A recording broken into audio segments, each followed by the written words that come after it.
de assistir a revisão e ir bem na prova, né? A prova vai ser sem consulta, então tem que ficar bem atento aos detalhes que estão aí nesses slides, porque tudo que vai cair na prova está nesses slides. E também vamos fazer hoje a prova do semestre passado.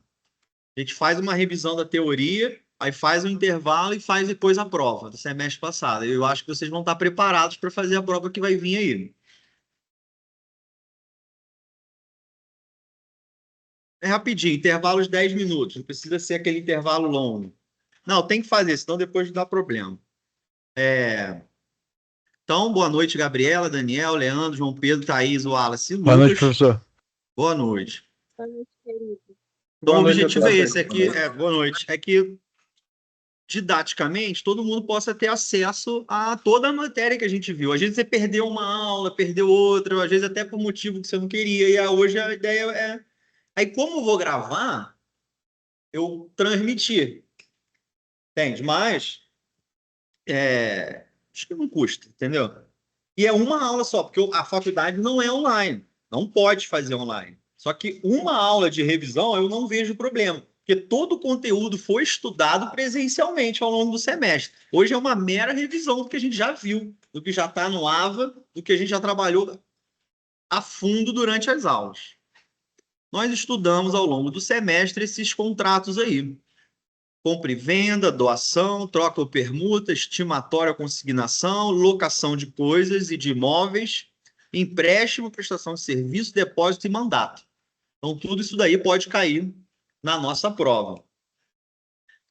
O pessoal que está aqui do presencial hoje deliberou juntamente ao professor e nós já estabelecemos aqui, como vocês gostam muito, da questão discursiva. E eu não vou dizer o que vai cair exatamente na questão discursiva, o que eu posso dizer é que uma vai ser do tema contrato de compra e venda e a outra vai ser do tema doação. Então, já é um direcionamento para vocês estudarem com mais afinco esses dois temas. Perdão, Compra e professor. venda e doação. Pode perguntar. Compra e venda e doação, é isso? Isso. Possíveis As duas discursivas. discursivas vão ser alguma pergunta ou perguntas sobre a compra e venda, e a outra discursiva vai ser perguntas sobre doação. Fechou. Obrigado. Fechou? E aí a gente vai revisar isso tudo agora.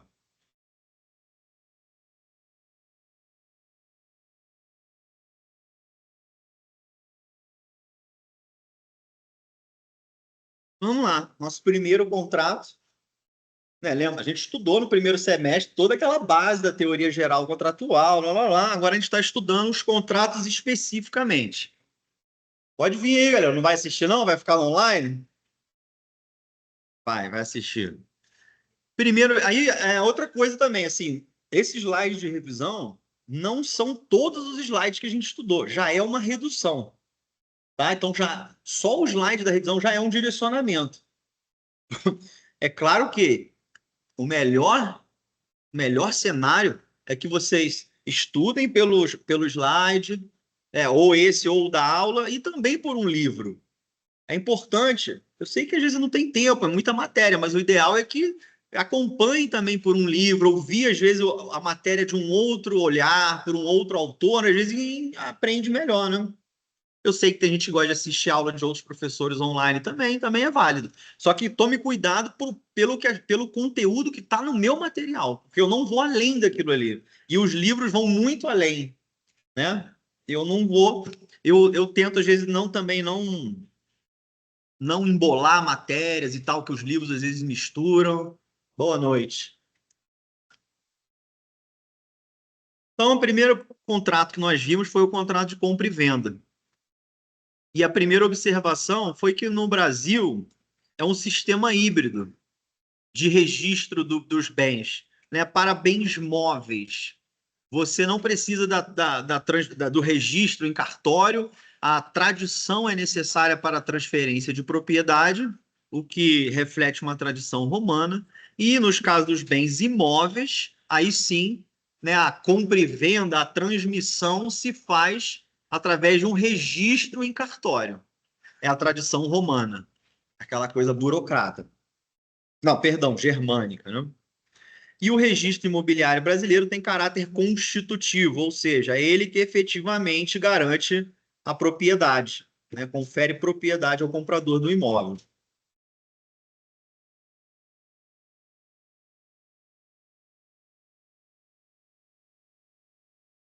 Isso aí. Os bens móveis, a transmissão se dá com a entrega da coisa, não com a transmissão no cartório. Então, um carro, né, um animal, uma mesa, ela passa para outra pessoa a partir do momento da entrega. Compra e venda é um dos. Pelo contrato de compra e venda, um dos contratantes se obriga a transferir o domínio de certa coisa e o outro a pagar-lhe um certo preço em dinheiro. O contrato de compra e venda ele é cumprido em dinheiro. OBS. Também é possível o pagamento majoritariamente em dinheiro. Caso contrário, não se trata de compra e venda, mas sim de contrato de permuta. Se você não está dando dinheiro naquela compra e venda, você está trocando por alguma coisa. Já não é a compra e venda.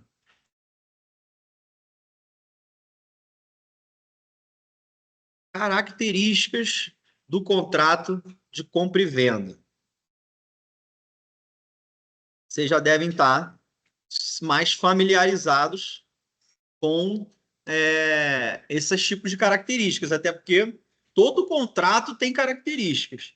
E aí a gente já estudou em teoria geral, né, o que é um contrato bilateral, o que é um contrato oneroso. Mas eu botei ali, né, vocês é uma matéria da primeira prova, mas que bate na segunda, né? A gente estudou o que é bilateral, unilateral, oneroso, gratuito, comutativo. O contrato, eu posso perguntar no contrato de contrato de compra e venda quais são essas características dele. Contrato bilateral, pois gera obrigação para as duas. Oneroso, porque os dois têm que fazer, os dois têm vantagem econômica. Comutativo, as partes conhecem as prestações. Translativo eu não tinha botado ainda. O translativo é porque ele transfere para outra propriedade. Não é o aluguel que não transfere, transfere a posse.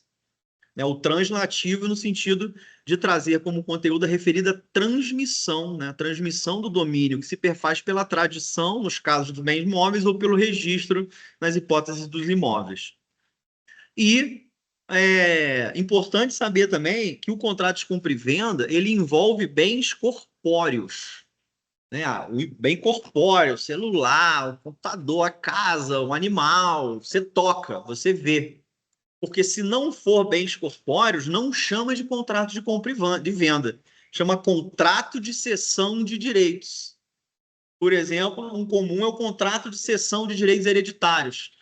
Quando uma pessoa quer vender um imóvel, quando a pessoa quer vender, pode ser o direito que vai surgir numa herança, não é um bem específico. Ou cessão de direitos. Na aula a gente viu o exemplo do direitos autorais. Você não toca no direito autoral, é um bem incorpóreo, mas você pode fazer a venda do direito autoral do seu livro. É muito comum, né? O Michael Jackson vendeu, a família dele vendeu os direitos autorais, os Beatles. Veja, não é um contrato de compra e venda, é uma cessão, o nome é esse, cessão de direitos. Também é comum na questão da posse. A pessoa não é dona, ela não tem o título de propriedade. Quem está registrado é uma família, uma pessoa que ninguém sabe nem onde está mais, mas ela tem a posse. E aí ela faz um contrato, não é uma compra e venda, porque ela não tem a propriedade, ela vai fazer uma cessão do direito de posse.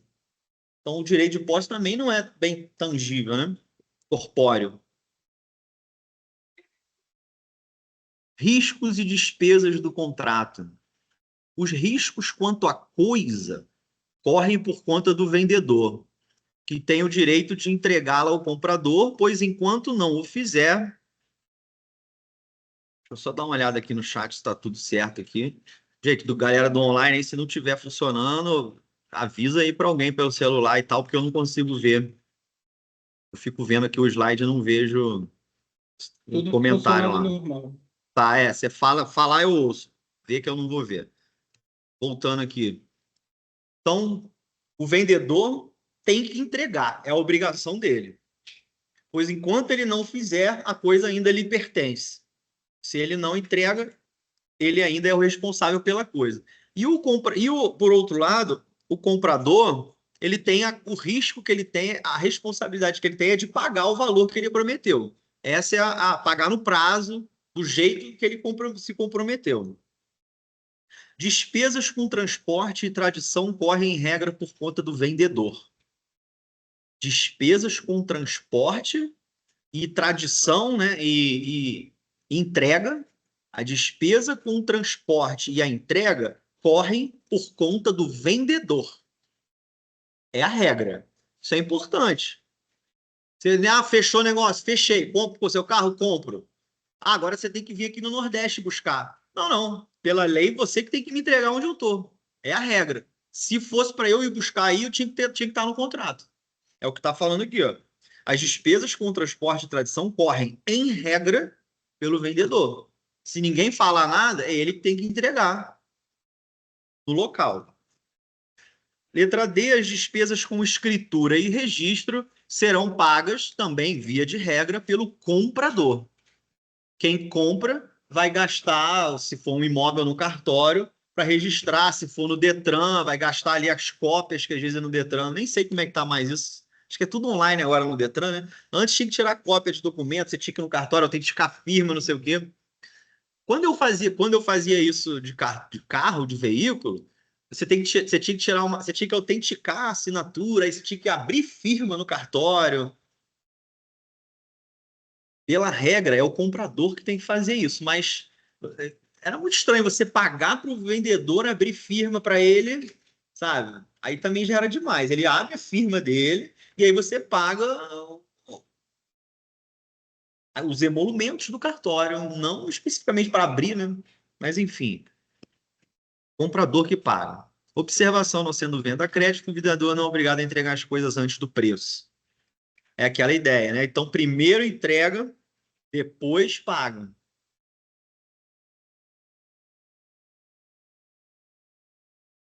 Primeiro entrega, depois paga. Outro ponto sobre contratos de compra e venda.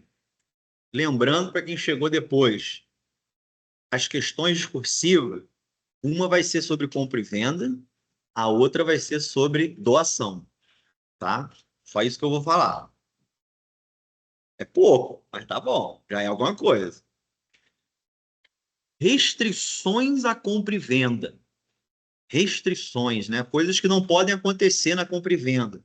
A principal é a restrição da venda de um ascendente para o descendente, né? Do pai para o filho, da avó para a neta, da avó para a filha. Não pode. Ascendente a um descendente só pode ser realizada com a anuência dos demais descendentes e do cônjuge, sob pena de anulação.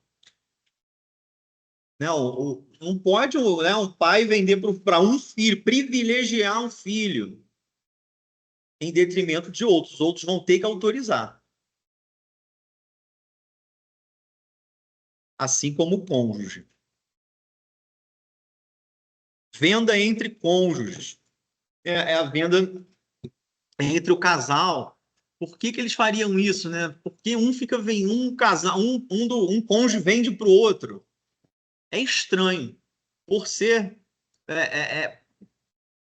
possivelmente quando um cônjuge faz isso, é porque eles querem esconder patrimônio. Às vezes um cônjuge está todo endividado e quer passar para o outro para não localizar patrimônio, para esconder. Então, geralmente é fraude, é simulação, é golpe.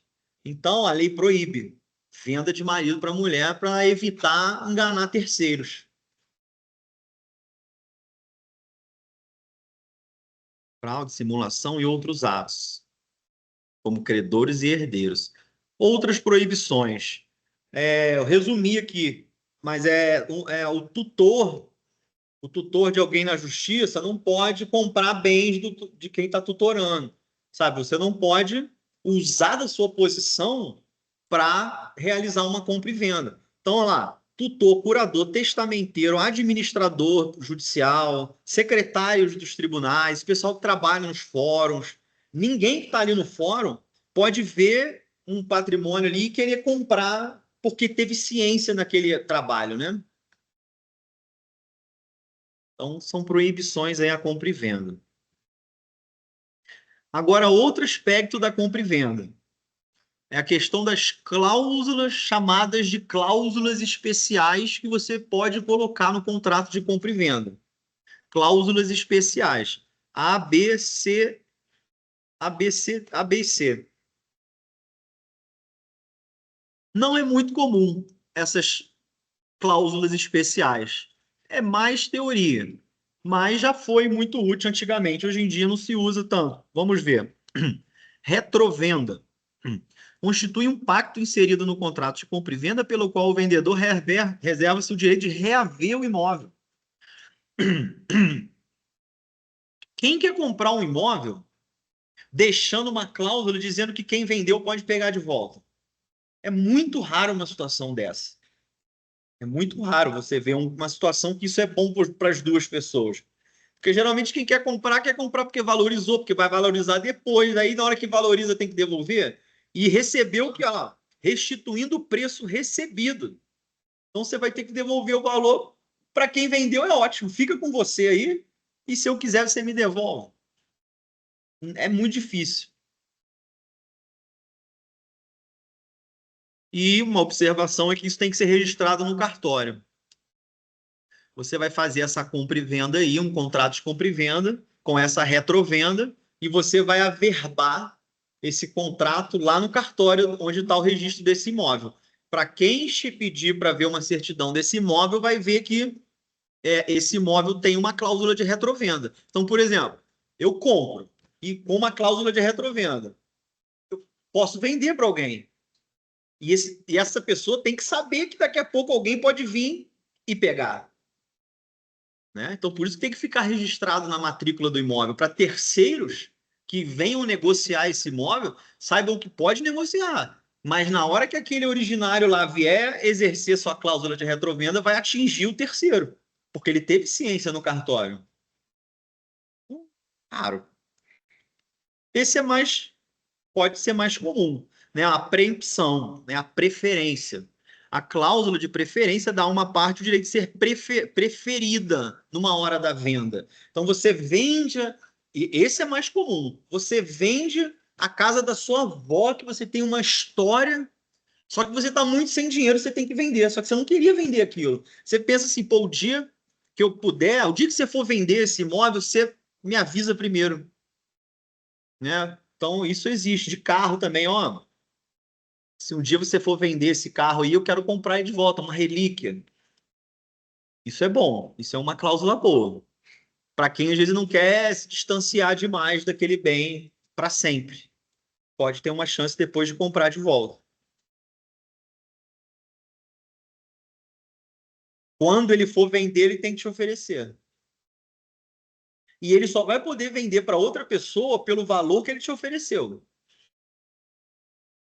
Ele não pode falar, eu quero 1 milhão. Ah, não, 1 milhão é muito. Aí ele vende para outro por 500 mil. Não pode. Tem que ser pelo valor que ele vai botar à venda.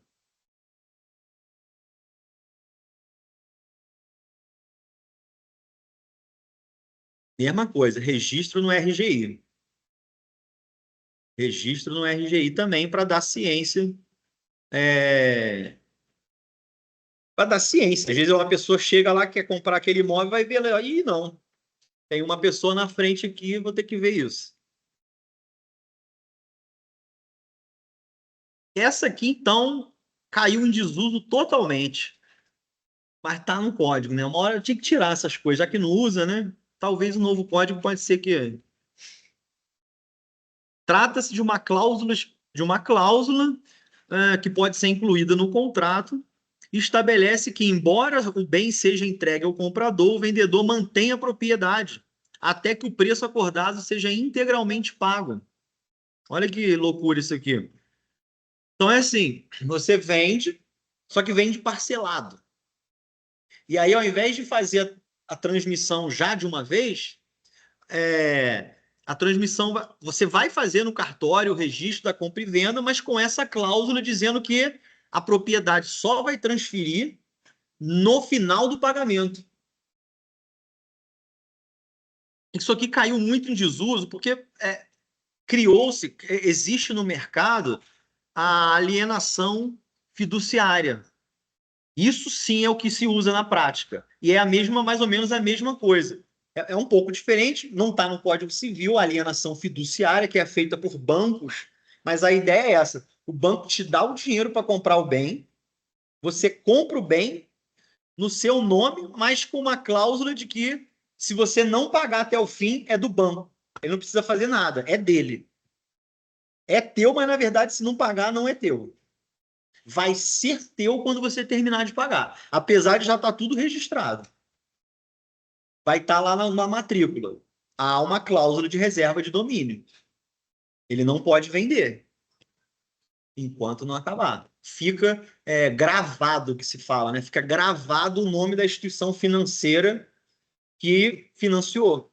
Então, você chega no cartório, está tudo no nome da pessoa. Eu sei que eu já comprei um imóvel financiado. Sai tudo no seu nome. Na escritura, o meu apartamento que tinha acabado de surgir, então criou no meu nome, o condomínio, tudo. Mas com uma cláusula, com uma verbação lá embaixo na matrícula. Gravame do banco tal, tal, tal. Que isso significa que, por mais que eu conste como proprietário ali, só você assim que pagar. E aí, quando eu termino de pagar, o banco comunica ao cartório para tirar esse gravame. É assim que se fala, é um gravame. Então, aí o banco tira o gravame, aí sim você tem a propriedade plena, digamos assim. Então, é uma exceção à regra, porque nesse caso aqui vai haver o registro da propriedade, mas sem que a propriedade passe para o nome da outra pessoa. Para o nome não, mas para a propriedade da outra pessoa, porque ainda está o banco na preferência, né? Tranquilo de compra e venda, tá vendo? Não tem nada demais, ó. Não tem nada demais.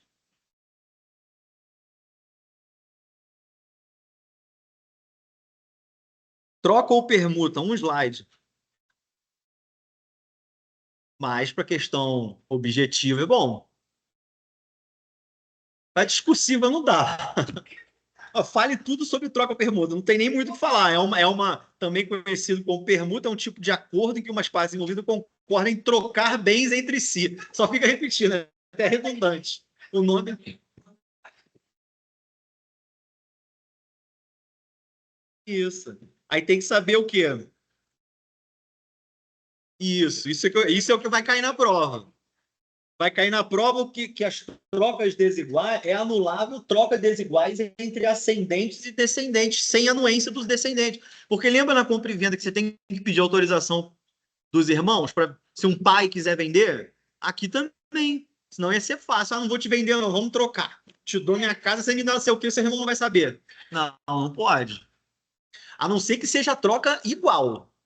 Né? Eu vou te dar um imóvel e você vai me dar, meu filho, outro imóvel, mesmo valor. Aí os outros irmãos não vão poder reclamar, porque foi uma troca igual, os herdeiros não perderam nada. O problema da venda ou da troca com ascendente e descendente é burlar a herança. Eu gosto de um filho, vou vender para você, vou fazer permuta desleal com você e os seus outros irmãos não vão ter nada. Você ri, mas isso eu acho que é quase que a regra, cara. Sempre tem um pai ou uma mãe que quer deixar para um filho, cara. E não quer muito. Sempre existe um filho preferido, ó, tá vendo? Só sou eu que tô falando. Ah, então você já tá bonita. Tá? Vai herdar tudo, sozinha.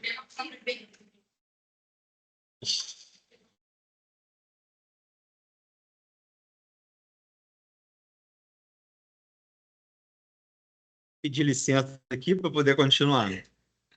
Aplica-se a permuta entre os ascendentes e descendentes do mesmo prazo decadencial. Não, isso não tem problema. Isso não precisa.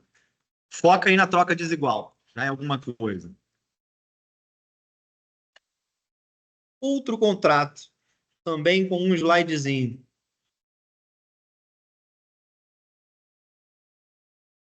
Contrato de consignação ou estimatório é um acordo jurídico em que uma pessoa chamada consignante entrega bens móveis a outra denominada consignatário, que fica autorizada a vendê-los. Já viram consignação de roupa? Já viram? Tipo, era muito comum antigamente a pessoa passava numa loja de roupa, enchia uma mala e ia na casa das pessoas vendendo roupa. Por que acabou isso? Era tão bom, cara. Tão mais prático, cara. Vai cair, vai cair. Eu gostava tanto, você já tá na tua casa ali, aí. E geralmente eu lembro que vendedores falavam assim: como você vai na casa da pessoa? Aí, pô, a pessoa acaba sentindo a necessidade de comprar alguma coisa. Porque a pessoa já entrou na tua casa, sei o quê, já foi até lá, e você fica, nem que seja uma meia, mas eu vou comprar.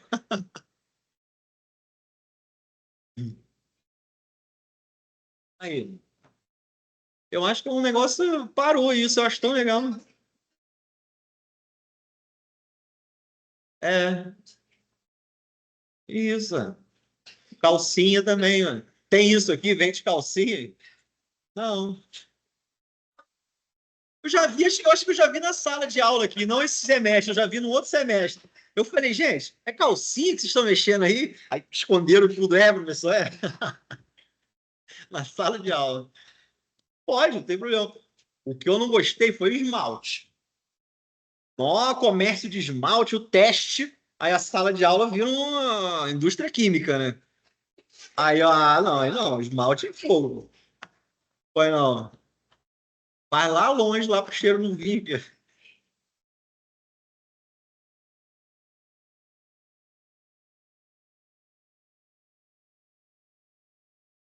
É.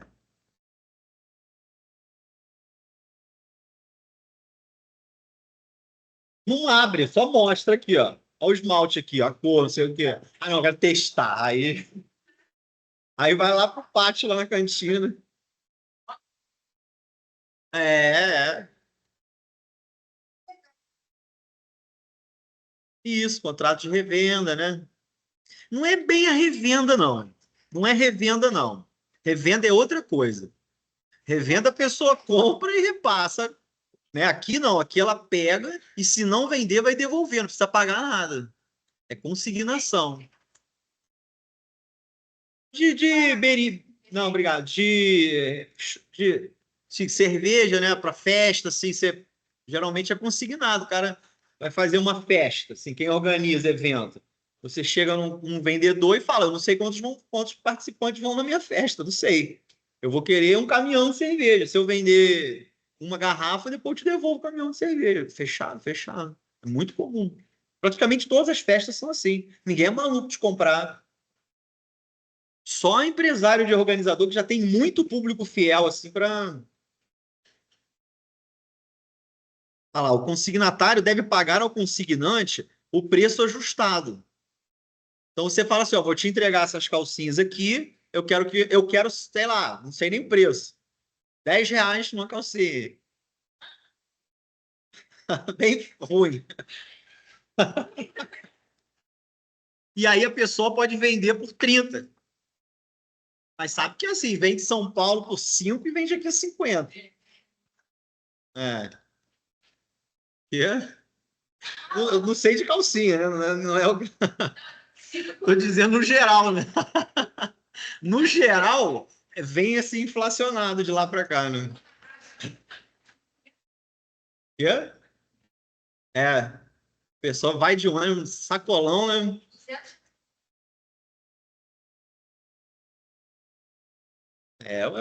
É um trabalho digno, né? Mais ou menos, assim, é digno, mas a nota fiscal não vem junto, né? Se tiver trazendo a nota fiscal, é digno, né? Se vier. E eu te falar, fugindo assim, tem um limite, né? Eu acho. Se para na polícia aí, não pode, né? É R$ 500. Tem, tem.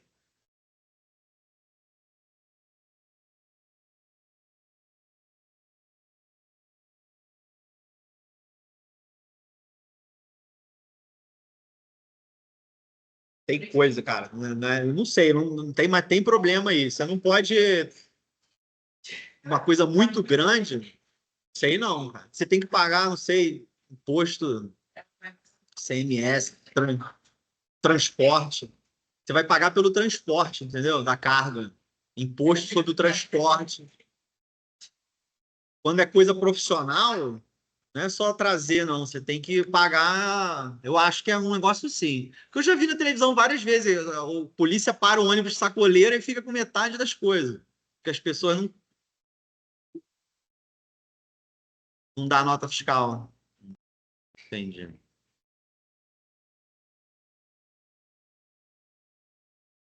Não, mas é muito mais barato sem a nota, né? Porque ninguém pagou imposto na hora que saiu de lá.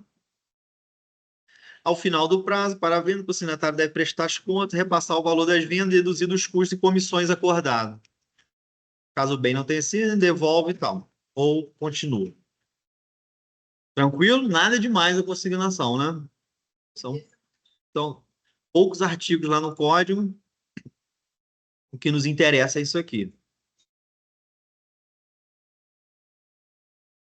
Doação. Essa já tem mais complexidade. Ó, eu tirei um, né? O de seguro, não vai. Se vocês quiserem curiosidade, estudo o contrato de seguro. Nunca quero dar uma B, não, mas quando vocês forem estudar para o AB, vocês vão ter que estar além desses, né? Assim, para ter segurança mesmo. Pode ser que. Mas acho que não. Doação e compra e venda tem que saber para o AB, não tem jeito. É o básico de contratos. Considera-se doação um contrato em que uma pessoa, por liberalidade, o que é liberalidade? Que ela quer, né, não está sendo obrigada, ela quer transferir o seu patrimônio, bens ou vantagens para o de outra. Ou seja, o contrato de doação é um acordo pelo qual uma pessoa denominada doador transfere gratuitamente. Porque se não for gratuitamente, aí é compra e venda. Oneroso é compra e venda. Denominada donatário.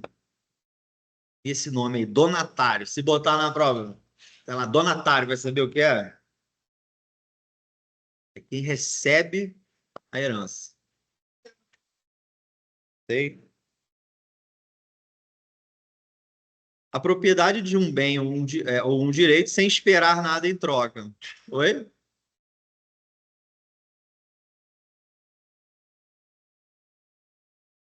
Eles estão tão cansados. Eles estão tão cansados na velharia.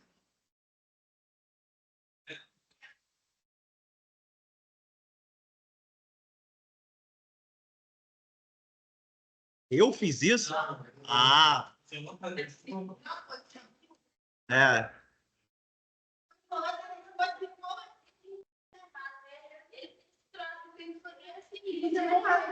Sem nome, estamos gravando hoje.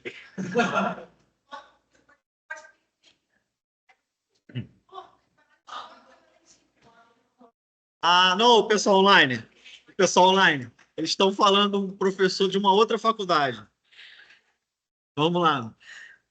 Ou seja, o contrato de doação é um acordo ali, 539. Chamei atenção para esse artigo aí. O doador pode fixar prazo para o donatário para declarar se aceita ou não a liberalidade. Porque, claro, a pessoa que vai receber a doação não é obrigada a receber, ela tem que concordar, entendeu? Vai que é uma coisa ruim. Quero doar uma casa, mas uma casa caindo, que se cair você vai ter que pagar para tirar os entulhos de lá. Desde que o donatário, ciente do prazo, não faça dentro dele a declaração, entender-se-á que aceitou ou negou, se a doação não for sujeita a encargo. Então veja bem, olha a pegadinha para a prova. Se a pessoa tem um prazo para dizer se aceita a doação ou não, e ela não se manifesta, ela aceitou a doação. É uma das poucas hipóteses no direito civil que o silêncio importa em aceitação. Porque a regra é que o silêncio importa em não aceitação, né? A regra. Mas nesse caso, não. Geralmente, quando você não faz nada, você não pode ser punido por não fazer nada. Você não quero, é o não me manifestei, não quero essa consequência. Aqui não me manifestei, vai passar para você. E a partir daí você vai ter que pagar imposto, se for um imóvel, com as consequências. Agora, tem um finalzinho ali que muda tudo, né? Se a doação não for sujeita a encargo. A gente vai ver ali as classificações das doações. Uma é a doação com encargo. Encargo é alguma coisa que a pessoa tem que fazer para poder receber. Né? Casar, cuidar de alguém.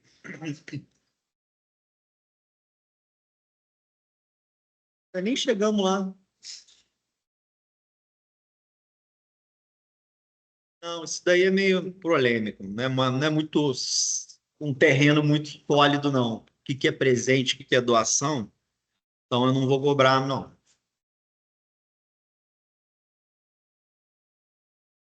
Características agora da doação. Tô com calor hoje. Ah,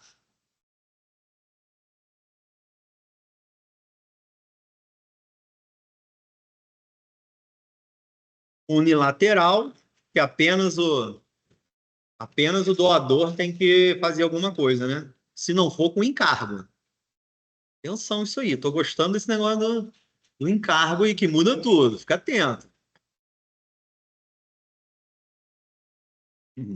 Consensual, o acordo se aperfeiçoa com consentimento das partes. Gratuito, não há contraprestação para o donatário, salvo em casos de. Olha uma questão que poderia ser interessante. Eu conto um caso, fulano quer doar não sei o que para o outro, mas porém tem que fazer não sei o que. É um contrato gratuito ou oneroso? Se ele tem que fazer um encargo para receber a doação, não é gratuito. E a regra da doação é gratuito, né? Um dá, o outro recebe, né? A não ser que tenha encargo. É irrevogável. Olha que interessante. Isso aí é básico, tá? Saber que doação é irrevogável. Deu, já era. Ela, ela, ela não pode ser revogada pelo doador, a menos que exista uma cláusula específica no contrato de doação, ressalvando. Em certas circunstâncias. Tem que especificar também o que vai fazer revogar. Não é o quero revogar. Para proteger a doação, né? Para proteger o instituto da doação, você não pode ficar te dou, não, quero de volta. Ah, não, então eu vou te dar de novo.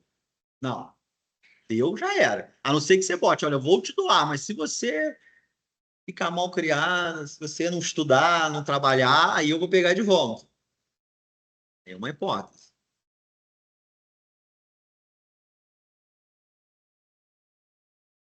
Requisitos. Requisitos de todos os contratos. Partes, objeto lícito, partes capazes, objeto lícito e forma prevista em lei. É para todo tipo de contrato, para todo tipo de negócio jurídico, né? Capacidade das partes, objeto lícito, forma prescrita em lei. Ou não, né? Proibido. Capacidade, tanto o doador quanto o donatário deve ter capacidade civil. Deve ter mais de 18 anos ou estar representado.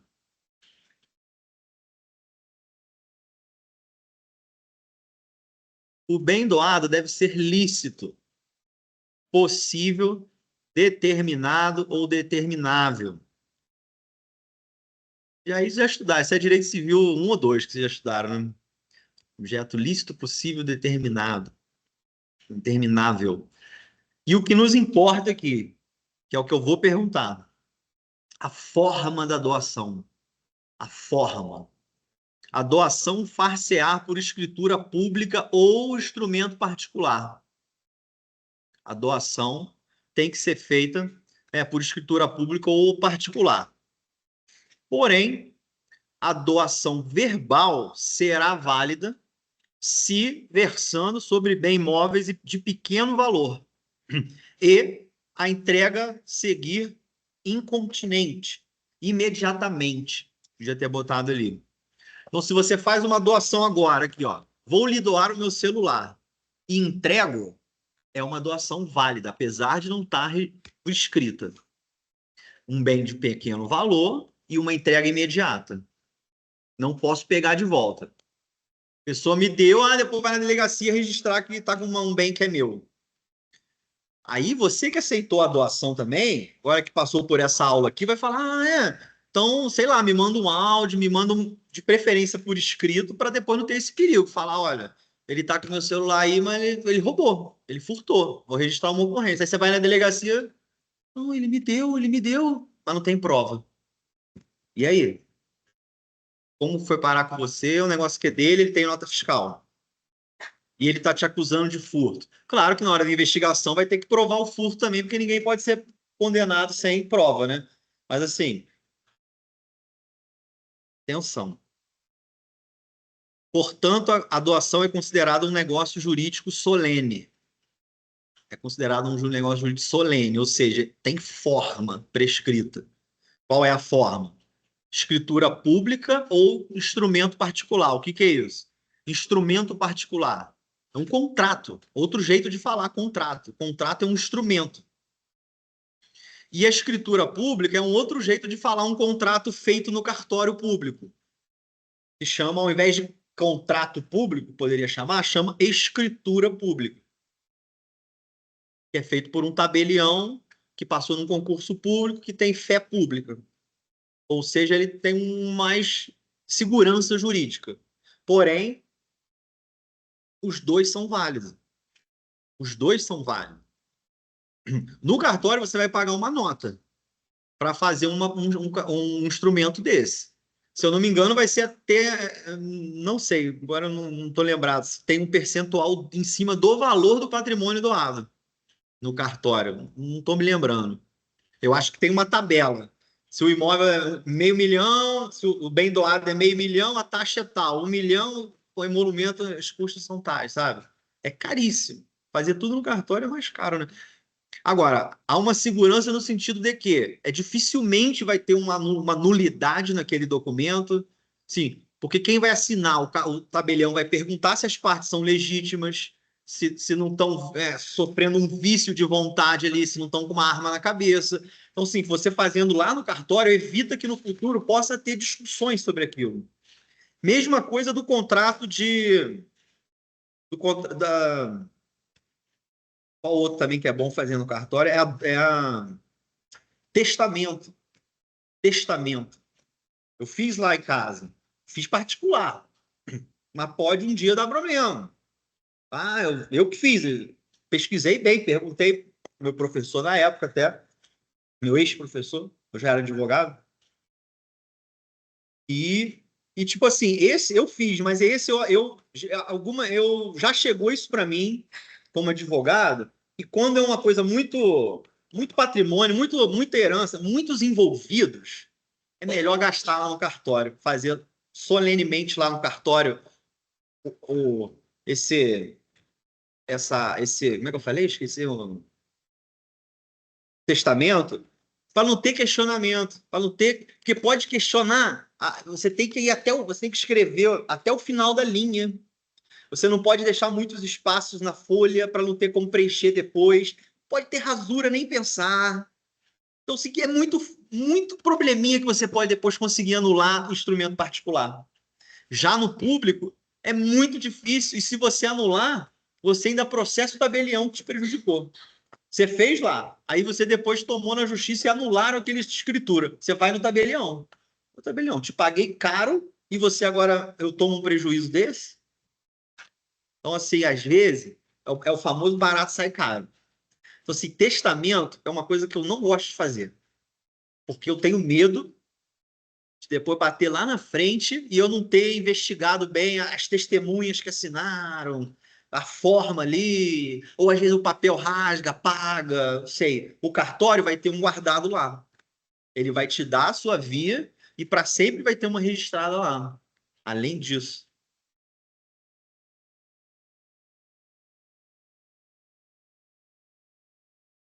Agora, testamento é um problema, cara. Não botei, não. Não botei. Eu já vou botar. Oi? A lei de amanhã. A prova não é amanhã, não. Vou botar amanhã. Amanhã é o dia de. Aí, a prova da semestre passado, essa foi a discursiva. Modalidades de doação. Era assim, a gente vai ver daqui a pouco. Explique as modalidades de doação, exemplificando com exemplos diferentes dos slides. É. Não, mas eu meio que também dei uma orientada antes. Eu falei, olha, posso pedir exemplos diferentes, entendeu? Eu avisei assim, ó, pense em exemplos diferentes. Já fica a dica também. Pense em exemplos diferentes. Posso falar, olha. Aí é claro que o aluno mudou o negocinho aqui, mudou o negócio, malandragem vem, né? Surge ali. O exemplo era do carro, a pessoa mudou para moto.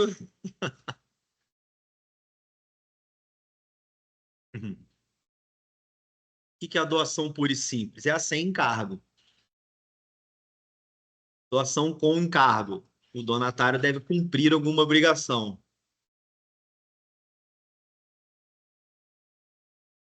Condicional. Essas duas é que pega, a condicional e a termo. Condicional. Subordinada a um evento futuro e incerto.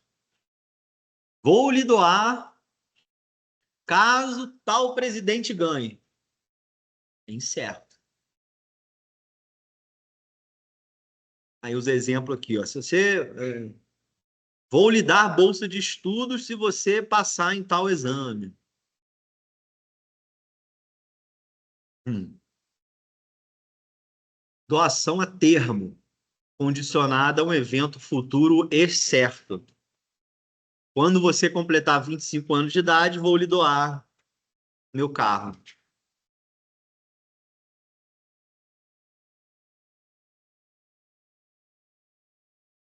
Essa galera esqueceu pra caramba no dia.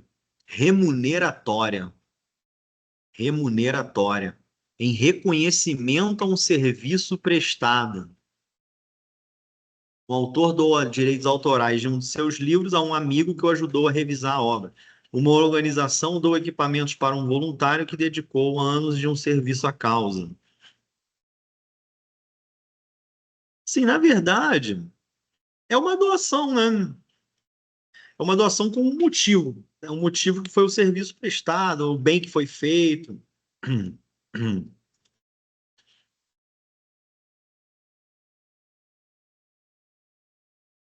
Atenção aqui sobre a doação. Esse slide é importante. Doação para o nascituro e o absolutamente incapaz. Nascituro, vocês já devem saber, aquele que ainda não nasceu, né? Já foi concebido, já é um ser humano, mas ainda não saiu da barriga.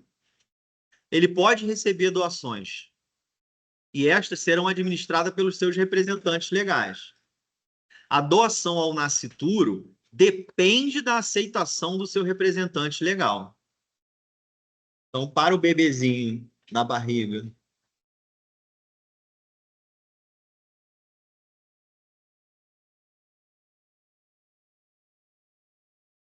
pode, com autorização, né?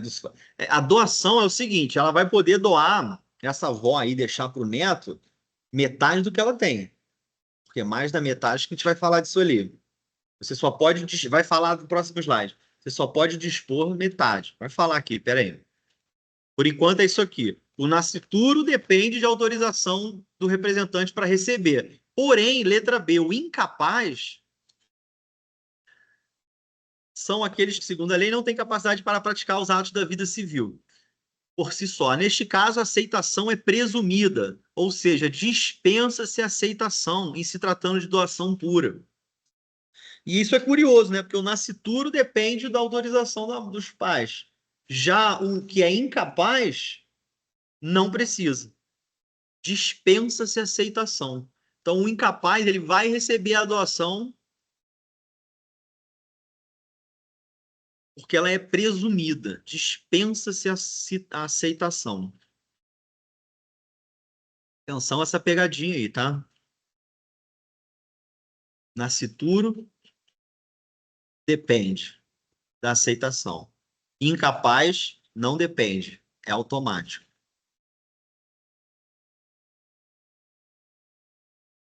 Também haverá aceitação presumida quando o outorgante, em doação não sujeita a encargo, fixa prazo, é aquilo que a gente já falou ali atrás, fixa prazo para declarar se aceita ou não. Seu silêncio presume aceitação. Está redundante aqui essa. A gente falou disso ali atrás. O silêncio importa em aceitação. É aquilo que a gente viu, o artigo está no 111. Observação 2. Haverá da mesma forma aceitação tácita. Essa palavra tácita é tranquilo para você? Acostumar com esses termos, né? Aceitação tácita, ou seja, sem a manifestação da pessoa, tacitamente, sem um ato para isso. Haverá da mesma forma aceitação tácita na doação em contemplação de casamento futuro de pessoa certa. Esse artigo é interessante, ó. Voltando aqui. Haverá aceitação tácita na doação em contemplação de casamento futuro quando esse matrimônio se realizar.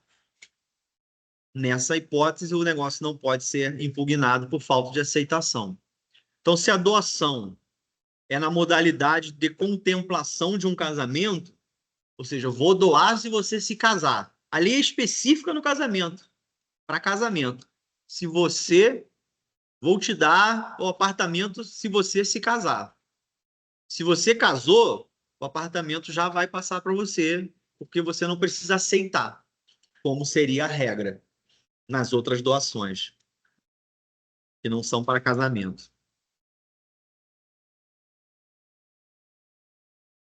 Aqui, ó. Aqui é o ponto mais importante da doação para a minha prova e para a prova da OAB. É a matéria que mais cai de doação nas provas. É a tal da doação inoficiosa. Olha que nome horrível.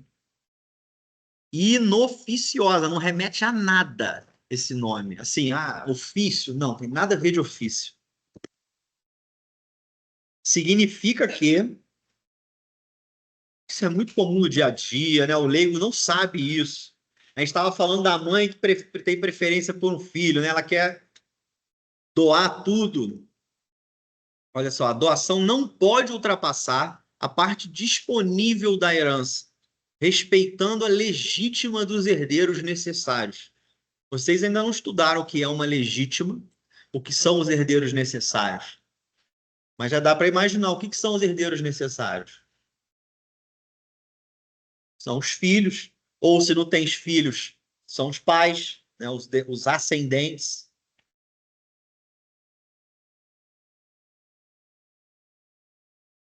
A legítima, respeitando a legítima dos herdeiros. Não, a legítima é exatamente essa reserva que tem que ter para os herdeiros. Eu tenho a minha legítima, é o quê? Quando meu pai falecer, eu tenho direito, agora que ele está vivo, a 50% do que é dele. Já é garantido para mim, mesmo sem ele falecer. É a legítima. Então, ele não pode vender mais da metade do patrimônio, porque mais da metade já é minha legítima. Não é meu. É uma expectativa de um direito, chamado de legítima.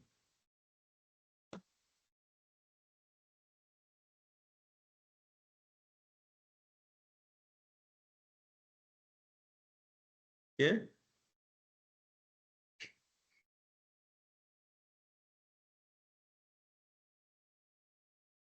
4548. É nula a doação de todos os bens sem reserva de parte ou renda suficiente para a subsistência do doador. Aqui já é outra coisa. A doação inoficiosa é a ideia de que você não pode doar mais da metade. Se você doou mais da metade, é inoficiosa. Agora, outra coisa é que você também, mesmo sem ter herdeiros necessários, você não pode doar tudo que você tem, porque tem que ser resguardado uma reserva para sua renda. É nula doação de todos os bens sem reserva de parte de renda suficiente para a subsistência do doador. Era uma coisa que nem era para ter na lei, né? Quê? Aí ela pode doar quase tudo, porque ela já está quase morrendo. A lei fala, ó, para a subsistência do doador. Se já está morrendo, quase tudo, e paga os restinhos, pagar o hospital ali, o enterro, o resto é teu. É isso. Não, enterro não. Enterro já não é subsistência, porque já morreu. É antes de morrer. É o hospital. Hum? É, isso. Mas é subsistência, né? Plano funerário não é subsistência. É comida, medicação.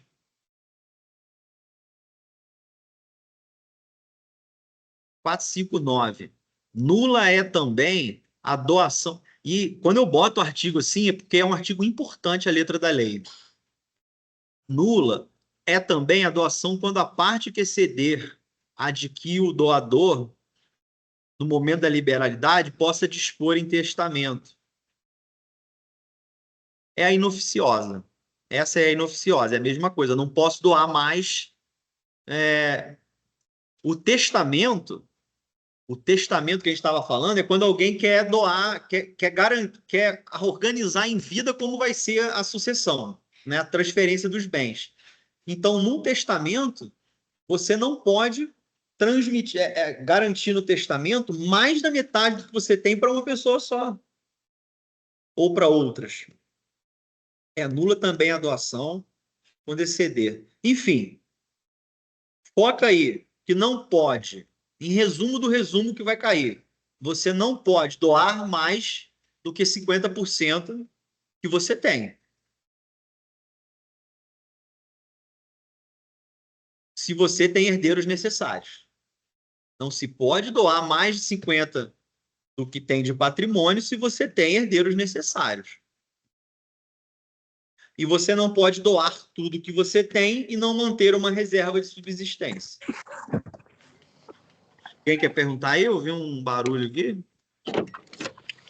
Thaís, tá fazendo barulho aí, o que você agora tem que perguntar?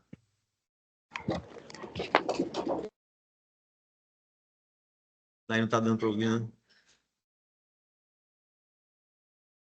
Acho que ela bloqueou ali. Viajei, professor, viajei. Foi sem querer. Beleza, sorte que não veio nada comprometedor. Eu sou quietinha. Oi?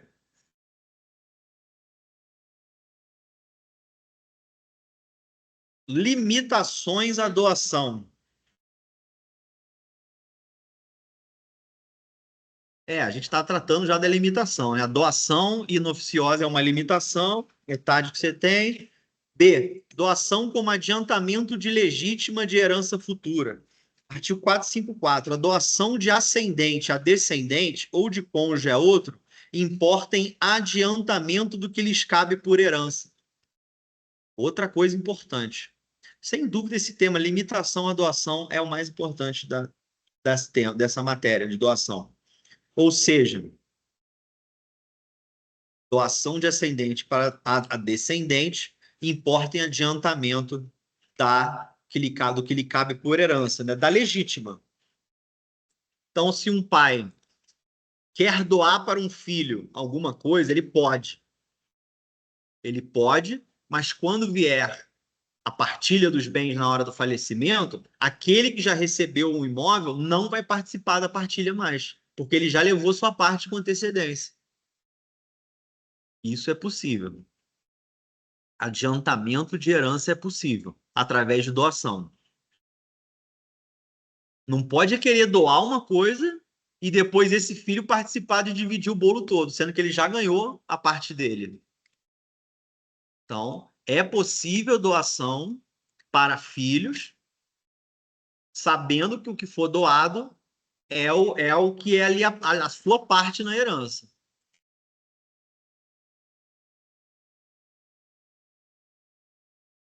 Doação entre companheiros e concubinos. O que é o concubino? Aqui ele só ouve o que eu estou falando. Vocês falam as besteiras aí, eu quero repetir. O quê? Concubino é o adúltero.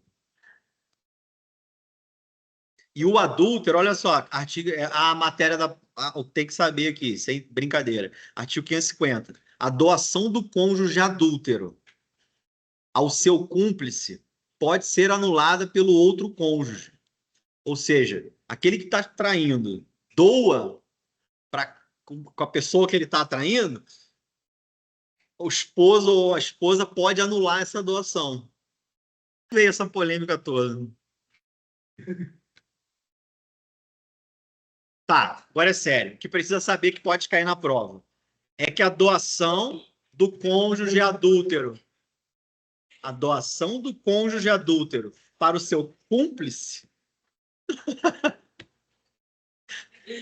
pode ser anulada em até 2 anos da dissolução da sociedade conjugal. Então não é nem imediatamente. Você não sabia, não ficou sabendo, foi descobrir 1 ano e 11 meses depois que separou que a pessoa doou para o cúmplice. Então quer dizer que o professor. Estou contra essa palavra. Então quer dizer que uma doação para um cônjuge adúltero, ela é anulável, é isso? Repete, a doação. A doação para um cônjuge adúltero, ela é anulada? Não, aqui o código trata da doação do cônjuge para uma outra pessoa que não está no casamento, chamado aqui de cúmplice. Ah, entendi. Entendeu? Daniel tem um nome melhor para isso, mas deixa isso para outro momento. Professor, Eita, se não eu traz não souber, polêmica vou agora botar do online corno para cá, mesmo. não. Que o Daniel tem outro nome para isso. Você tinha que ver os nomes que vieram aqui, cara. É que eu não vou falar Daniel aqui. não tem nome nenhum. Daniel não tem sabe nome de nenhum. nada. Daniel não tem nome nenhum.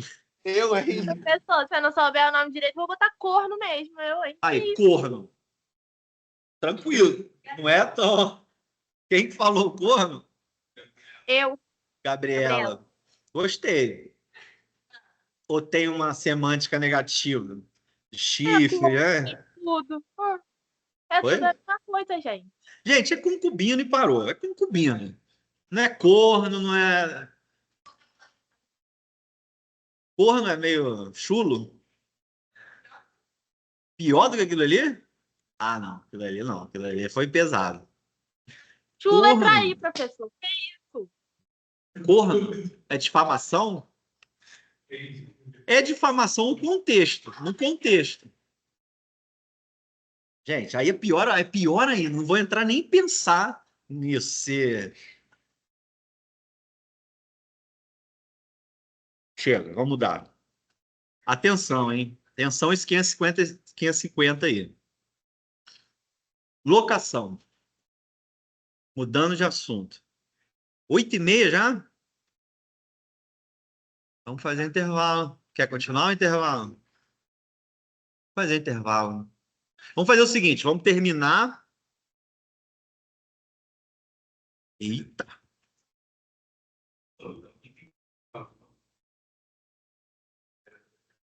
Não, já tá pequeno. Tá fácil a matéria. Peraí, me perdi aqui. Locação. Vamos lá. Sim, infelizmente eu tenho que parar. Tem que parar. É a regra da faculdade. Sério. Tem gente que quer, tem gente que não quer. Tem que parar, sabe? É sério, é sério. Vamos fazer um intervalinho. O intervalo são 15 ou 20 minutos oficialmente. Não precisa ser 9 horas, não. Não, eu também não queria parar, mas tem que parar.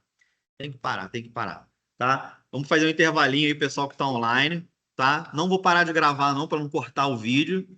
Mas são 8h30. 8h45. Qual é o horário oficial de intervalo? São 15 minutos? 15 minutos, né? Não, né? Não, são 15 minutos. A gente que dá mais, por causa da cantina e tal. Hoje não precisa. Vamos fazer o certinho. Então, vamos parar 15 minutos aí. Eu vou beber uma água também. Tá, gente? Intervalo.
Ô, professor,